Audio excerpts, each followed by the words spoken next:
एक दिन खलीफा बगदाद अबू जाफर मंसूर अपने तख्त पर जलवा अफरोज था।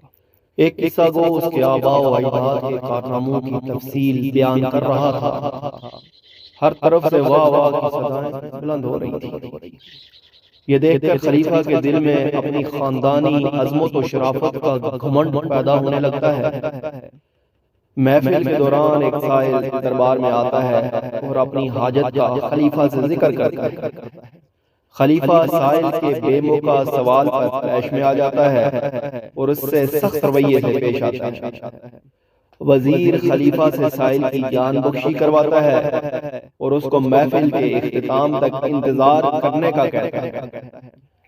महफिल अपने उरूज पर होती है।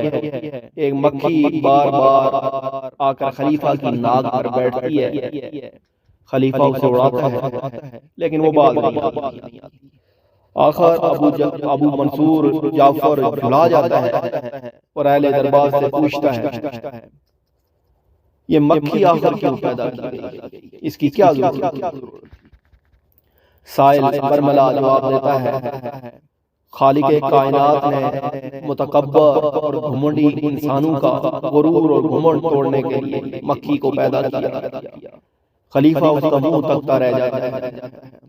उसे अपने साबिता रवैये पर जो उसने साइल के साथ बरता था शर्मिंदगी महसूस होती है। दोस्तों, ये सबक आमोज वाकया यहाँ खत्म होता है। अगर आपको हमारी काविश अच्छी लगे तो हमें लाइक और सब्सक्राइब कर लीजिए और साथ में बेल आइकन को ऑल पर प्रेस कर दीजिए ताकि हमारी हर नई अपलोड होने वाली वीडियो का नोटिफिकेशन आपको बर वक्त मिल सके। खुश रहिए और खुशियां बांटिए। आपकी खिदमत में मजीद ऐसी वीडियोस के साथ हाजिर होते रहेंगे इंशाअल्लाह। इजाजत दीजिए। अल्लाह नगेबान।